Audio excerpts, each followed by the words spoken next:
بسم الله الرحمن الرحيم. الحمد لله رب العالمين والصلاة والسلام على رسول الله سيدنا محمد وعلى آله وأصحابه أجمعين. صباح ونكسن دمان أصحابها هالكن يجو جرتا هالكن فريندز كان كنا هاي دقلكن فيسبوك إيه صدق كلا أصحابها كلا الدنيا دعلي دان كوضع صعنو أنو هالكن كوضع صعنو آدي جعفر بجمع آدي أدوان كو سلام يا سود وهذا دمان تيم iyo bulshada kale ay ka daawan doonta social media kala haday tahay YouTube-ka iyo meelaha kale faraha badan leh dhamaantiin noo share gareeyo walaalayaal good news taban kulli anigu iskama hadlo ilaa caawadan asxaabteed waxa marba afka laga gujinayo cabsanaano hadal gentleman oo hadal telefoonku mar laga dhigin intaas xidhibo iska yaray ilaahay baana ummadda Soomaaliyeed iyo dadku deewa isku wada mid oo isku wada dareen baan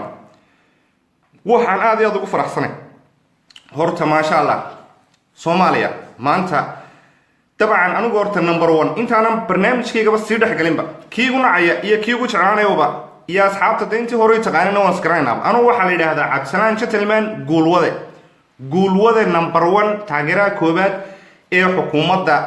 madaxweyne Maxamed Cabdullaahi Farmaajo iyo ra'iisul wasaare Xasan Cali Khayre hay'adda degan saaxiib qofka halka ay kula maxaad noo haysaa waan ku soo haya waan ku sheegi doonaa insha Allah 1 minute documentary saaxiib asxaabtuna inoo soo badato dhamaantiin waan salaamay bedelu walaal way dhaafto sirma qabana Soomaalidu waxay taa sirma qabe Allah usaana farxad been ku jirnay damaashaad been ku jirnay madaxweynihii wuxuu mariyay dhulkii Soomaaliyeed oo dhan isu dhawaansho ka shaqeynay dib u heshiisiin buu ka shaqeynay wuxuu ku mariyay dalka safar la magac baxay safarkii dib u heshiisiinta iyo nabadda ayuu ku mariyay safar khayr qaba guulwado ah taban haddana ta waxa jirta inta shirqola la soo dhigay aniga la ku soo qoriyo caawa intii la socotay oo dhan si fiican bay la wada socoteen taban marba anigii soo qoriyay waxa jira mararka qaar haddaad ciyaartoy tahay ama aad ciyaariyaan tahayba ama aad taageero tahay gool aanad filanayn surna aanad kaba filin meel aanu waxaad kaba fileen baaba meel kaaga soo boodi karaba wadogeedino gudoomiyihii caasimada dad baaba ka xanaaqeebe ee gobolka Banaadir Taabit wuxuu sameeyay shirqool afgembi from hip to down buiskiri ninka ummadda oo dhan baa jeclay anaga igana jeclay taageerano waay waayo wuxuu ahaa nin dadaal muujinayay laakiin sadabcan nin habareedashay hal message waaye wuxuu galay mistake ugu weynaa waxaan oran karaa waxa qaaday way aragnimo laan ninka ragana inuu mowqif leeyahay marka hore qurux badan waa inaad hadaf leedahay team marka la socotina waa inaana teamka la shaqeynaysa siyaasadooda iyo sidee u socdaan aad la socotid waayo de waxaad huwan tahay waxa idinka dhaxeeya dabcan waxa idinka dhaxeeya waxa la yiraahdo wada shaqeyn baa idinka dhaxaysa hal team ba wada tihiin laakiin se had iyo jeer qofku marka karaamada laga qaaday wanigii ku salaanka siro food uga siibtaaba horta intaanan barnaamijka hore si garan waxaan ku faraxsanahay codkana wada maqashiin doonaa ninkii Taabit horta xilkii wuxuu ku waayay si aan qurux badnayn waxa uu qurux badnaa xitaa uu sooga uu ka sii hordagay waxana uu la socday wasiirka amnigu Muqdisho looga yeeray isaga in fari ku godan tahay waxyaabo fara badan hore horta hadaan nahay midnimo qaran ummadda Soomaaliyeed iyo dadkii la socon jiray waxa jirtay shirkii ugu dambeeyay ee nimankan maamul goboleedada madaxda ka ama madaxda maamul goboleedada haduu yahay xaaf haduu yahay professor Gas haduu yahay Axmed Madoobe waare haduu yahay shirkii ugu dambeeyay ee Muqdisho ka qayb galeen intii la socotay baa la socotay annagoo midnimo qaranaba waxaan ku hadli jirnay xaaf ninka la yiraahdo madaxweynaha Galmudug wuxuu diiday inuu shirka ka soo qayb galo Taabit oo gudoomiyaha gobolka Banaadir ahna duqa caasimada laba xil isku haya uu diiday waxa ku guntaday oo khasab kaga dhigay nimankii madaxweynayaasha maamul goboleedada inuu Taabit shirka fadhiyo ka qayb galo ra'iisul wasaare Xasan Cali Khayre ka maantana uu adeegsanayo ilaan tabcan wanjalka siyaasadeed marka qaar waxa ma fahmo oo waxa dhacday markaa sheeka anaga nagu saabsaneed والله أنا بين شيء هذا أنا هاي من المكان جارهان أنا جاي صاحبك عاد فتح بودري وحنو أنت قايلين إنه هالكوين اللي يستنى مكاس حكومة الدين ياتي معارضين هالكاس أنا قايلين إنه وحنا ده وخصب إن اللي فريسيو ninka la yidhaahdo taabit iyaguba waa guddoomiyaal isaguna waa guddoomiyaha midnimo qaran inantaan aadka u jecelnahay ee la yidhaahdo jamiila jaamac jibriil cabasho ka timid dhanka xukuumadda hama carabaabayo ayaa soo gaadhay oo aniga iyagu saabsan cabdifitaax boodhari oo ay u gudbiyeen nimankii maamul goboleedada kuwa maamul goboleedada ka madaxda hadduu yahay professor gaas hadduu yahay xaaf hadduu yahay ninka la yidhaahdo allahu mustacaan dee intaa shanta maamul goboleed beenta madaxda ka ah waxay dhahan in nimankaa yarhana laga qabto gaar ahaan ninka cabdifitaax boodhari laahday cabdisalaan gentleman ee bahda midnimo qaran nimankaa idinkeedin taageeraan nimankaa hana laga qabto nimankaa doonaya in lala fadhiisiiyo taabit wuxuu ahaa ninkaasaa ugu dagaalamayna aanu lahayn waa khasab waa guddoomiyihii gobolka banaadir ahna duqa caasimadda muqdisho intaasoo population baa ku nool intaasoo milyan baa ku nool saasaan ugu hanweynin waanu dagaalamayn ummadda soomaaliyeed oo dhanna dabcan way u hanweynin waana i wada dagaalamaysa haddaba maxaa dhacay miyay ahayd maanta miyayna qabatay inuuna niyad jabiyo oo ummaddaa ilaahay ee jeclaatay waxaama rajeynayaba mustaqbal wanaagsan oo siyaasadeed baa u lahaaba waxa dhacaysay hadduu samri lahaa oo aan qabyaaladan iyo waxaana jiidan lahayn iyo waxaan lagu magacaabo damul jadiid iyo kooxdii ka horreysay waxaan qabaa hadduu soo tartami lahaa inuu madaxweyne soomaaliya uu noqon lahaaba haddaba walaalayaal waxaan idiin soo gudbinayaa oo fideogaan bartan ku hayaa dabcan anigu kama seexana haddaanu nahay baarna midnimo qaran iskamana hadalno qaar baa caawa dhan nagu lahaa u jawaabo ha biqlayso gruubo war ha biqlayso gruub xaalad abuur bay wadeen waayo madaxweynaha digreetu ku magacawnaa ninka lahaa taabit illegal wax la yidhaahdo iyo ku qabso ku qadimaysta qaynuun baynu ka samaysan qaynuun baa jira ninna sharciga kama sarreeyo hab qabiilna uu ku ololeeyey waxaanu samaynaya dee wanjal iskaba qaawanba oo aan qof sharci yaqaana ama nin siyaasiya ama nin ummadda soomaaliyeed damac ka hayo aanu ku dhaqmin oo ay ku dhaqmaan dee dabacan robriga oo kale iyo waxyaabaha aan loo baahnayn sharcigiiba dushu ku qaatay markuu dareemay in xilkii laga qaadayo wuu degdegay saaxiibkii aad iyo aad baan ugu xumahay waayo isagunbaa dabacan waxis yeelay horena waan idinku uhi ninka ka hor yimaada xukuumadda nabad iyo nolol isagunbaa isduqeeyey bal malaa codkaa jeclaan lahaydeen oo dabcan tv-ga qaranka soomaaliya iyo digreetada madaxweynuhu soo saaray marka horena digreeto madaxweynuhu ku magacoona de waxaana lagu bedeli karaa digreeto madaxweyne laakiin se aniga is magacaabayo oo waxay magacaabayo guddoomiye dooranaya guddoomiyeyaasha waaxaha ama degmooyinka gobolka banaadir ama caasimadda muqdisho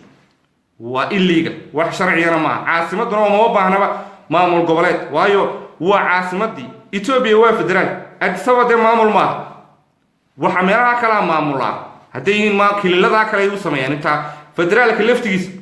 caasimad iyo maamul goboleedna isma qabanayso waa maskax iyo fikir aan shaqaynayn waa waxyaabaan had iyo jeer haddaan cabsanahay dadka isku jirno waxaan isku jirnaa kuwan laalaantiya wax sheegta war maamul baadkiina dowlad ma noqon kartaan qaar kale waxaan isku jirnaa federaalku ma fiicna kuwana maanta qaar ninkaa taageeraya odagaa waxaan isku haysanaa gobolba war waxaad ku weyday gobolnimada aad ku weyday maamulku heli maysid maamulku muxuu soo kordhiyey hargeysa waxa ka taagan oo ay awoodi kari waayeen inay leyrhka bira u samaystaan oo guryihii hore ka taagan buntland waa idinka arkay maxaa horumara dadka nabad caasimadan baabad haysataa caqligaaga iyo garaadkaagu waa sidee okay bal haddaba waxaan dhegaysiin doonaa hadal badan looma baahna inoo sheergaraya billahi calaykum dalku sharci buu leeyahay shuruuc baa lagu kala dambeeyaa ninkan madaxweynaha soo magacaabay iminkana madaxweyne soo magacaabay unbaa haddana dib guddoomiye kale u magacaabay waxaana guddoomiye loo doortay injineer yarisow halkan aa ka maqli doontaan insha allahu tacaala telefishinka qaranka soomaaliyeed SN TV iyo raadiyo muqdisho codka jamhuuriyadda soomaaliya markana uu wareegto ka soo baxday xafiiska madaxweynaha jamhuuriyadda federaalka soomaaliya mudane maxamed cabdulaahi maxamed farmaajo ayaa waxaa lagu magacaabay xilalka soo socda madaxweynaha jamhuuriyadda federaalka soomaaliya mudane maxamed cabdulaahi maxamed farmaajo markuu arkay soo jeedinta wasaaradda arrimaha gudaha federaalka ee dib u heshiisiinta markuu wadatashi la sameeyey islamarkaana dhageystay talooyinka ra-iisul wasaaraha xukuumadda federaalka soomaaliya madaxweynuhu waxa uu shakhsiyaadka hoose u magacaabay xilalka kale ah mudane cabdiraxmaan cumar cusmaan injineer yarisow waxaa loo magacaabay guddoomiyaha gobolka banaadir ahna duqa magaalada muqdisho mudane maxamed cabdulaahi maxamed waxaa loo magacaabay guddoomiye ku-xigeenka koowaad ee amniga iyo siyaasadda mudane ku-xigeenka arrimaha bulshada iyo wacyigelinta aadan sheekh cali fiidow waxaa loo magacaabay gudoomiye ku-xigeenka howlaha guud halka xogeyaha guud ee gobolka banaadirna loo magacaabay cumar cabdirasaaq xuseen wareegtadan oo kasoo baxday xafiiska madaxweynaha waxaa si rasmi ah loogu magacaabay gudoomiyaha gobolka banaadir ku-xigeenadiisa iyo xogeyaha guud ee gobolka banaadir hadduu allaha wadada raali ka noqdana waxaad kala socon doontaan wararkii barnaamijyada soo socda falanqeyno la xidhiidha magacaabista uu madaxweyne maxamed cabdulaahi maxamed farmaajo sameeyey sidoo kalena waxaa wareegtada aad ka daalacan kartaan websaydyada warbaahinta qaranka ee raadiyo muqdisho soona iyo telefishinka qaranka insha allah aad iyo aad baa umahadsantihiin walaalayaal waa laga soo gudbay xilligii ku qabsa ku qadimaysid ninkaana anu waxaan u rajaynayay nin dunida iyo shuruucda caalamiga international looga dee wax ka yaqaana oo ku noolaa inkastoo had iyo jeer qofku markuu rabo inuu xumaynayo nin meel u cadahay bay soomaalida ku maamahan meeli ka madow dabcan ninkaa yare siyaasiga oo dee siyaasi ahay ummadda elay jecleed karaamadana hibehe bogsiye habeen layskama qaado gebigiisba mar quriis wada siiroogareeyba anagii baabay sabreys nagu noqotayba war nimankeegii xukuumadda aanu taageera number one walaaleel waan idin kusoo celin doonaa qofka aan maqlaynin dabcan mar labaad baan kusoo celinaya maxaan u taageeraa xukuumadda waxaan u taageeraa xukuumaddu waa rajdeedii aniga haddii qarankaygu guulaysto madaxweyneygu hadduu guulaysto iyo xukuumaddaydu waa guushayda tanna waan taageerayaa kii kala yimaadana waan taageerayaa qof kastoo garaadlo maskaxdiisu caad u shaqaynaysaana wuu dareemi karaa haddii maanta soomaaliya ay guulaysato oo xukuumaddu guulaysato inaynaan maamul goboleed amxaaro kenyaan qaxuunti shaqala-aan burbur dhibaato intaabaynu ka baxayno qabiilna aan waxba tarin balcar qabiilka qura ee meel ka soo daayay ama dabcan xitaa kuwan ganacsadayaasha way saamaysaa dowlad la-aantu had iyo jeer waxay sitaan markay china tegayaan markay dunida xitaa la samaynayaan business deal markay la galayaan the first questionka la weydiiyaa waxa weeyaan licence baa la weydiiyaa passport baa la weydiiyaa haddii dalkeennu uu jiri lahaa waagii dalku jiray insurance bay xitaa geli jireenoo maraakiib baa loo soo rari jiray markiin dowladda waa lagu aaminaya dowladdaada lala xisaabtamaya laakiin markaad zero tahay waa kuwaasoo kenya baasaboorka u doonanayaan etoobiyana colban ahayba ayay u doonanayaan baasaboorkii dowladdan yare aynu dariska nahay dee soomaaliyeed ee jabuuti ayay baasaboorkoodii qaadanayaan kuwa dawooyinka keena kuwa cuntooyinka keena kuwa shidaalka keena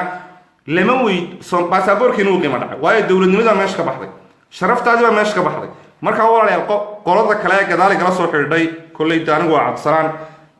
xoogtaan mar labaad idinku soo celinaya sharciga iyo nidaamku hadduu shaqayn waayo soomaali adeerayaal dib baynu noqonayna halkii aan hore u taagnayn baynu rag baa dabadayna haysta anigu taabit ma qabo in fikirkan isaga ka yimi laakiinse rag baa ku guuray aan doonayn inay soomaali israacdo in la midoobo waa ragga dee kodhanaya muqdisho aniga arag maalina kodhanaya maxaa waqooyi loo jaraya no waqooyi maxaa loo jaray dadaada ay jarayaba adigaagan maalin kastaba dowladda ka hor imanaya anigana ay fogeynayaba waxaa doontid ku hadal anigu qabiil iyo waxaa adar waan ka soo gudbay arrimaha qabiilka dadkana waxaasan isku wada sag ambitionna waan leeyahay oo dabcan aqoon igu filanna waan leeyahay iminkana aqoon baan bartaa waan sii kororsanaya bay correspondent baan wax ku dhigtaa soomaalida way ku wareeraan miyaanu wax baranayn miyaanu sidan waray distance learning baa wax lagu bartaa adigoo bartaadaa jooga mustaqbalka dalkayga ayaan wax ka noqonaya duna carbeed siduu yidhi dadkaa gees luguye qabiil waxba laguma noqdo soomaalida ilaahiy ummadayda ilahi haddaan noolaado ilaahay dee naftii daayo horta goor la dhimanayaba allahu aclam laakiin dadkaygaasaan wax ku noqonaya qabiil yaroo hoose iyo juqraaf garnaqsigiisa iyo qoloqoladiisa iyo balaayadiisana umama baahniba waayo waan ka gudbay saax markaa ninkay qabiil ilaa hadda daba taagan ee qurbaha jooga ee dunida kalan oo noocaa ku dhex nool ee weli qabiilku kuwan yahay walahi inaad guna maa jir weligaana maskaxaada way fooraraysa maskaxaadaa foorarta ninkan taabit nagu inaadar qof iyo qaran baa qaalisan koox iyo qarannimaa qaalisan qofkaa ka qiimo badan haddaad dalkaaga jeceshahay jeclow kuwa maanta isaga kuu keenay annagu maanu naqaanay taabitkana imika nagu weynanaysaan waxbuu qabanayay waa sax orayt waxbuu qabanayay hadduu wax khalday dee waa bilaadan waxbuu khalday yaase noo keenay madaxweynaha digreeto kusoo magacaabay soomaa maantana madaxweynihiisii iyo siyaasadiisii ayuu khilaafay sharcigu wuxuu dhigayaa tiimka aad la shaqaysid sodinka maca ciyaaraha daawada tiimku maanu coach lahayn marka iminka tiimka soccer tiimka oo kale ama football tiimka oo kale dee coachka hadduu ciyaartoogu khilaafo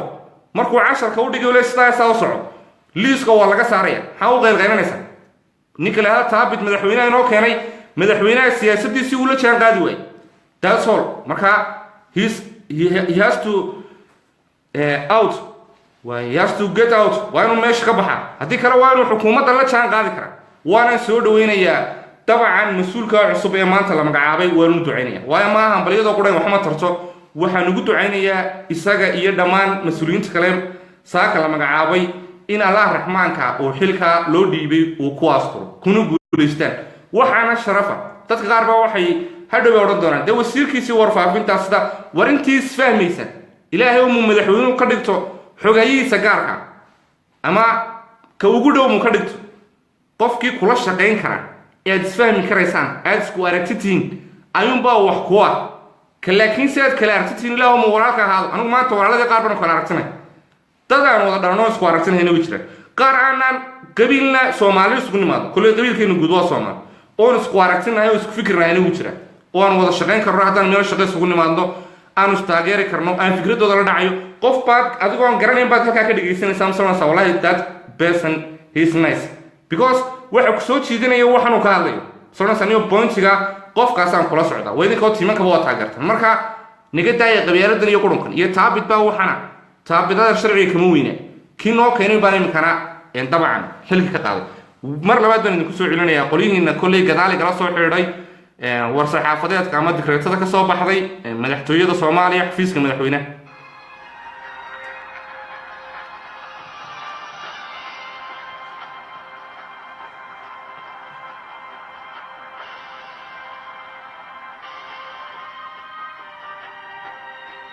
sorry way sii dhowaanaysa horta walaalayaal iga raalli ahaada commentiyada imka ma akriyo qaar baad iska soo caytamaanu qof caytamo ma joojiyo telefishinka qaranka soomaaliyeed ma maqlaysaan horta muqdisho codka jamhuuriyadda soomaaliya markana uu wareegto ka soo baxday xafiiska intiina halkaa dabcan iga daawanaysa walaalayaal waxaad ii soo qortaan bal codkan inaad maqlaysaan iyo in kale waa codkii tv-ga qaranka ee soomaaliya oo dabcan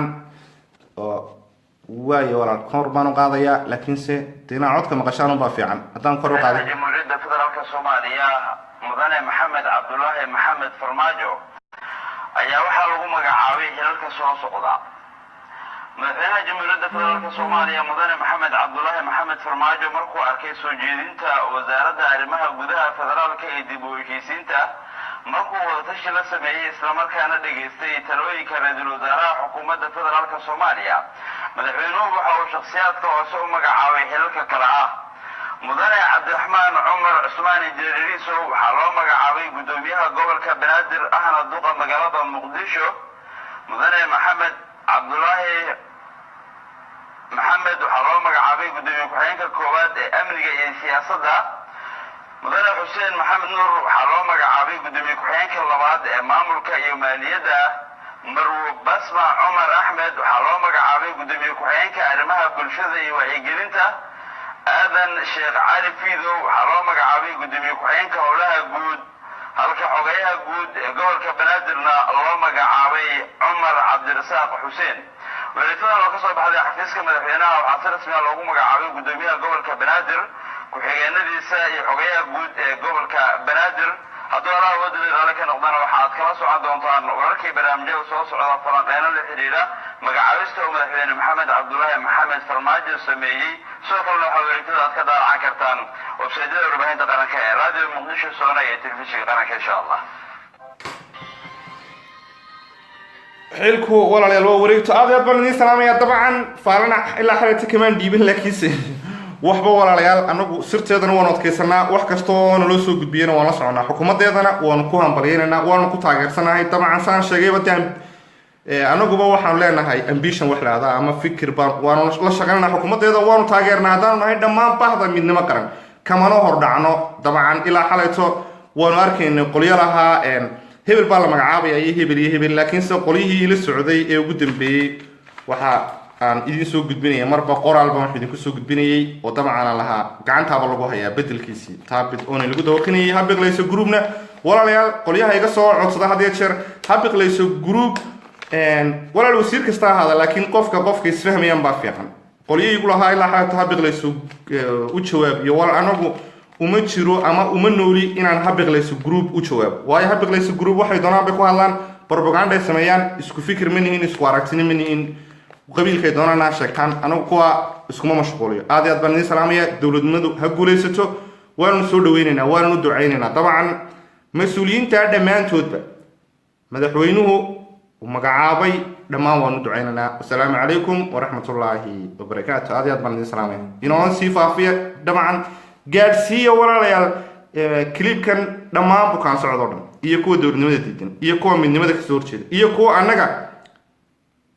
hadafkeyga iyo ambitionkeyga hortaagan nin kasta oo qabiilku doonaa sheegto oo dowladnimada diidan oo soomaalinimada diidan wuxuu kasoo horjeedaa mustaqbalka iyo rajada dhalinyarada soomaaliya rag iyo dumarba iyo dalku inuu wax noqdo aad iyo aad baan idin salaamaya wasalaamu calaykum waraxmatullaahi wabarakaatu